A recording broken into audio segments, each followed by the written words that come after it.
Selamat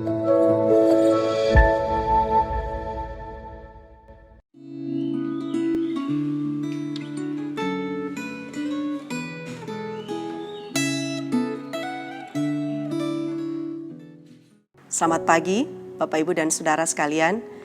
Sebelum kita merenungkan firman Tuhan sama-sama di pagi hari ini, mari kita berdoa terlebih dahulu. Tuhan, kami bersyukur untuk hari yang baru yang Kau berikan bagi kami. Kami juga bersyukur hari ini, sebelum kami mengawali hari kami boleh diberikan kesempatan untuk membaca dan merenungkan firman Tuhan sama-sama. Mohon Roh Kudus menolong kami, memberikan kami pengertian, dan berkatilah setiap kami yang akan merenungkannya bersama-sama di pagi hari ini. Dalam nama Tuhan kami Yesus Kristus, kami sudah berdoa. Amin. Bacaan kita hari ini diambil di dalam Kisah Para Rasul pasal yang ke-9, ayat 19b sampai 31. Namun kita hanya akan membaca 3 ayat saja, yaitu ayat 20, 22, dan 25. Kisah Rasul 9 ayat 20. Ketika itu juga ia memberitakan Yesus di rumah-rumah ibadat dan mengatakan bahwa Yesus adalah anak Allah. Ayat 22. Akan tetapi Saulus semakin besar pengaruhnya dan ia membingungkan orang-orang Yahudi yang tinggal di Damsyik karena ia membuktikan bahwa Yesus adalah Mesias. Ayat 25. Sungguh pun demikian, pada suatu malam, murid-muridnya mengambilnya dan menurunkannya dari atas tembok kota dalam sebuah keranjang. Saudara-saudara, pernahkah saudara melihat seorang mengalami perubahan yang begitu drastis di dalam kehidupannya? Seseorang yang misalnya begitu jahat, kemudian dia mengalami pertobatan dan hidupnya berubah. Nah, itulah yang terjadi di dalam kehidupan Saulus. Perjumpaannya dengan Tuhan Yesus di jalan menuju Damsyik mengubah kehidupannya selamanya. Pengalaman pertobatan Saulus ini adalah sesuatu yang sangat mengagetkan dan sekaligus juga sangat penting. Dia sebelumnya adalah seorang yang pembunuh, penganiaya jemaat, berubah menjadi seorang pemberita Injil.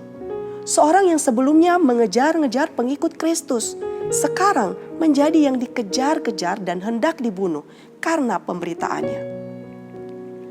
Pengalaman pertemuannya secara pribadi dengan Tuhan Yesus telah mengubah arah dan tujuan kehidupannya.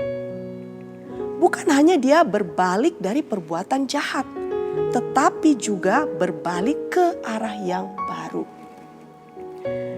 Di dalam pasal 9 ayat 15 sampai 16, Tuhan Yesus menyampaikan kepada Ananias, orang ini, yaitu Saulus, adalah alat pilihan bagiku untuk memberitakan namaku kepada bangsa-bangsa lain serta raja-raja dan orang-orang Israel.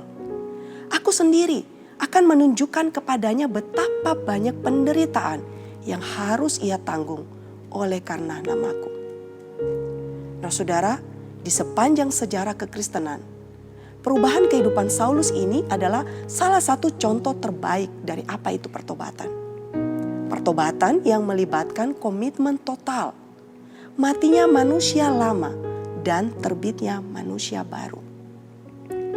Bacaan kita hari ini mengisahkan kepada kita bahwa tidak lama setelah pertobatannya di Damsyik, ia memberitakan Yesus di rumah-rumah ibadat.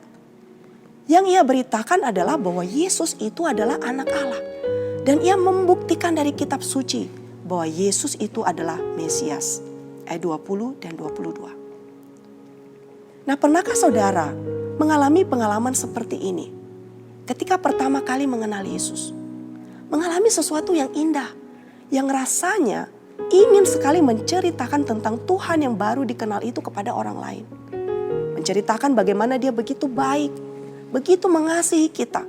Dan kita begitu rindu supaya orang lain juga bisa mengenal dia. Nah saudara, perubahan hidup seorang Saulus serta pemberitaan Injil yang dilakukannya diresponi tidak sama oleh jemaat. Meskipun ya ada yang mempercayai pertobatan dan perubahannya, Namun sebagian orang lain curiga. Mereka meragukan motivasinya di dalam memberitakan Injil. Bahkan saudara, orang-orang Yahudi yang ada di kota Damsyik, mereka menjadi marah. Mereka berniat untuk membunuh Saulus.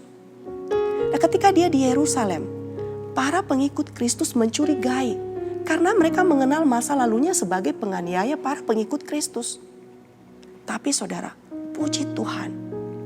Tuhan menyediakan seorang Barnabas untuk menjelaskan tentang perubahan hidupnya kepada para rasul sehingga dia bisa diterima. Nah, namun orang-orang Yahudi pendatang mereka marah setelah mereka kalah debat sehingga mereka berniat untuk membunuh Saulus. Nah, apa yang kita bisa renungkan dari kisah ini? Pertama, saudara, menceritakan tentang Tuhan Yesus dan pengalaman pertobatan kita adalah bagian dari respons pertobatan yang kita alami dengan Tuhan. Sama seperti ketika kita bertemu atau mengalami sesuatu pengalaman yang luar biasa, pengalaman yang begitu berharga, maka tentu kita tidak bisa menyimpan pengalaman itu buat diri kita sendiri. Pengalaman itu terlalu berharga untuk kita simpan bagi diri kita sendiri. Kedua, saudara, ketika memberitakan tentang Kristus kepada orang lain, kita tidak selalu akan mendapatkan respons yang baik. Kita tidak selalu diterima. Kadang-kadang kita akan mengalami suatu pengalaman pahit. Kita mungkin akan ditolak, bahkan mungkin ditertawakan. Dan kita tidak selalu dipercaya melalui kesaksian kita. Dan bahkan kadang-kadang penolakan itu datang dari orang terdekat kita, dari keluarga, orang tua, atau mungkin teman. Dari pengalaman rasul, termasuk Saulus, seringkali justru hambatan dan penolakan datang dari pihak para pemimpin agama dan juga dari kalangan orang Yahudi sendiri. Ketiga, saudara, di tengah-tengah semua hambatan dan kesulitan, Tuhan pasti akan memberi pertolongan dan jalan keluar. Di dalam kisah Saulus, dalam perikop ini, 2 kali dia hendak dibunuh. 2 kali pula Tuhan menyediakan saudara-saudara seiman yang menolong dan membantunya. Dengan cara-caranya yang ajaib, Tuhan melindungi dan menyelamatkannya. Nah, pernahkah saudara menjalankan fungsi sebagai saksi Kristus? Pernahkah saudara bersaksi tentang keselamatan yang dimiliki itu kepada orang lain? Pernahkah saudara ditolak atau mendapat respons negatif? Mari kita jangan berhenti. Mari tetap semangat. Dan ketika menghadapi kesulitan atau tantangan di dalam pengabaran Injil, mari minta pimpinan Roh Kudus. Amin. Mari kita berdoa sekali lagi menutup renungan kita di pagi hari ini. Terima kasih untuk firman-Mu di pagi hari ini, Tuhan. Kami bersyukur Engkau menyelamatkan kami.